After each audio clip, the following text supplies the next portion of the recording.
suis le président des fédéralistes démocrates francophones, un parti qui a été parmi les pionniers pour faire évoluer l'État belge, l'État unitaire vers l'État fédéral, mais un parti surtout d'affirmation des droits des francophones, parce que, comme vous le savez, le nationalisme flamand menace beaucoup les droits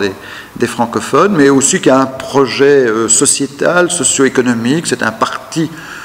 de gens plutôt progressistes, de réformateurs sociaux. Nous avons quitté l'EMR. Nous avons quitté l'EMR parce que nous avions beaucoup de motifs d'insatisfaction et de mécontentement à l'égard du MR, qui, depuis la présidence de Charles Michel, n'a plus du tout respecté les engagements fondamentaux qui ont conduit à notre alliance historique avec les libéraux.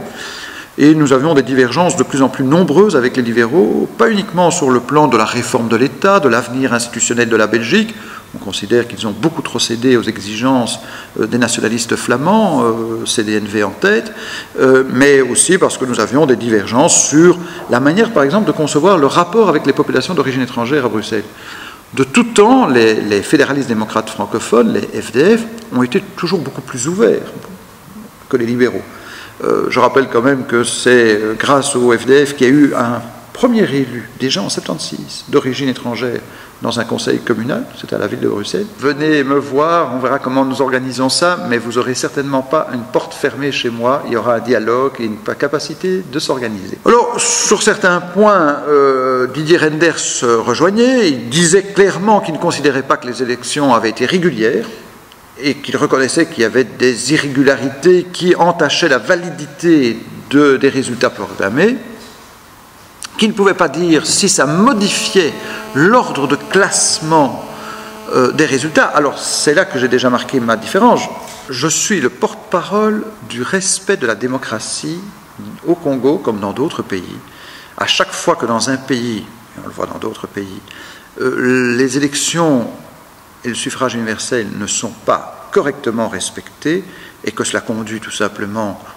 à une sorte de mise en scène, voire tout simplement à une tromperie quant à la réalité de suffrage universel, je crois que les démocrates, quel que soit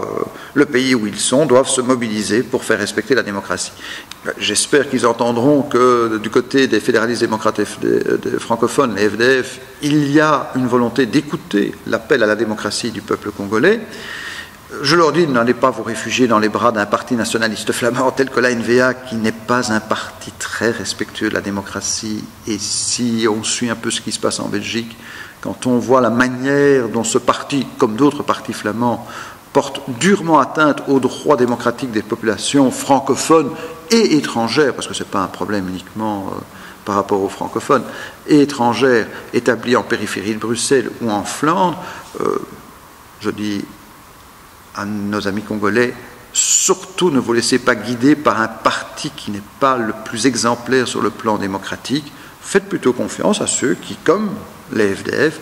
ont une longue tradition de respect de la démocratie et resteront toujours aux côtés de ceux qui demandent que la volonté du peuple congolais soit respectée. J'ai souvent parlé de cette question avec Gisèle et je peux vous dire que, notamment le communiqué de presse que j'ai fait récemment pour dire que j'allais interpeller le ministre Didier Reynders, que j'allais demander que l'on crée une commission d'enquête sous l'égide des Nations Unies ou d'une autre organisation internationale pour vérifier la validité des opérations électorales au Congo, tout cela, je le fais à l'unanimité du bureau de mon parti, en ce compris Gisèle Mandela. Et donc, Gisèle Mandela nie farouchement le fait d'être l'allié de quelque parti que ce soit. D'ailleurs, elle n'a jamais, je peux le dire, demandé que l'on manifeste notre soutien à telle ou telle formation politique au Congo.